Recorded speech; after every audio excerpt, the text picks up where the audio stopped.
Was the injury that you dealt with going into the Iowa game?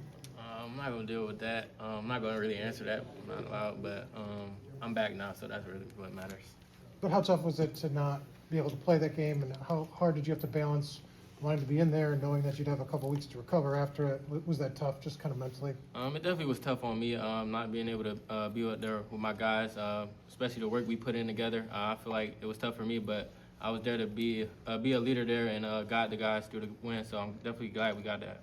When did you know you'd be good to go for Oregon? That after the week after the bye week, so the week of preparation for Oregon, I knew I was ready to go.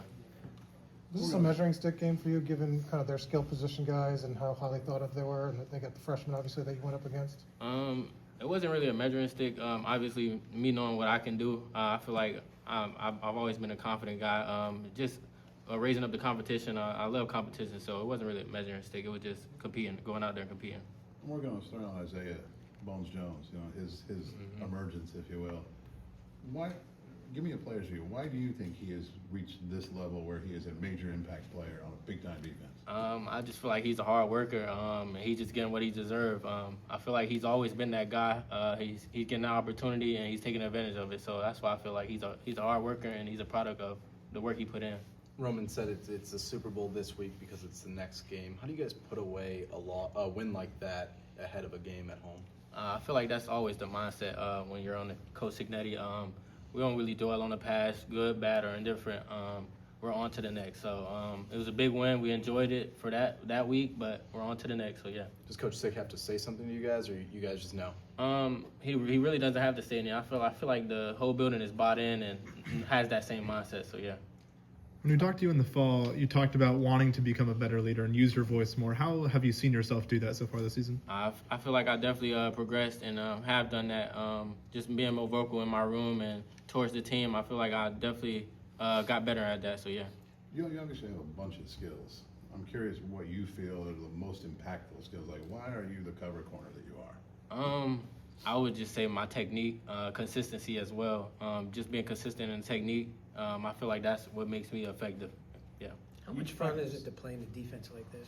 Where Can you repeat that? How much fun is it to play in a defense like this, where you have like lead the Big Ten in tackles for loss, you lead the Big Ten in sacks, just have a whole bunch of deflection stuff. How fun is this? It's very fun. Our DC Brian Haynes has a good scheme. He schemes up every team well. I feel like it's very fun just to see the guys up front go eat. They have a sack almost every drive, so I feel like that's very fun to watch. So, yeah. You've practiced against Elijah now for 3 years. Just what are those battles like throughout practice, and how do you think you guys kind of helped each other grow? Yeah, like I said, competition. It started there. My first year at JMU, I was going against the best competition, Elijah Surratt. So he definitely got me better. I got him better. I feel like that makes me who I am today. So, yeah. The defense made Dante Moore have a rough day. 6 sacks, 2 interceptions. He'd only come in with 1 pick, one sack all season. What did you see on film that made you know that he was not going to have an easy day against you guys? I just feel like we schemed him up well. Like I said, our DC prepared us well. I feel like we hit him with something he'd never seen before, and I just feel like that's what happened. Yeah. Have you seen Jamari handle stepping into that starting role on the other side this year? He's handling it well. I called it going into the season. I said he's going to have a good year. I've seen his progress. He's definitely getting better each day, so I feel like he's handled it well. On Haynes' schemes, why is it so good? What makes it work so well? That's a great question. I feel like he knows his personnel and he puts everybody in the right position. So I feel like he just schemes up teams very well. He finds out what they do good and he eliminates it. So that's basically what it is. He seems like he has a really unique mind, like just really intelligent guy. How do you kind of see that come out each day? He definitely is. Like I just said, that just goes back to what I just said. He finds out what they do well, basically, and he eliminates it and then attacks their weaknesses as well.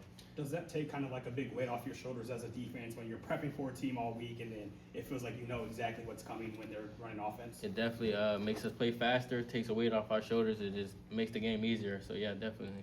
2 more for D'Angelo. Over the last few weeks since he got his eligibility situation resolved, how have you seen Lou kind of play free or evolve the last couple of weeks?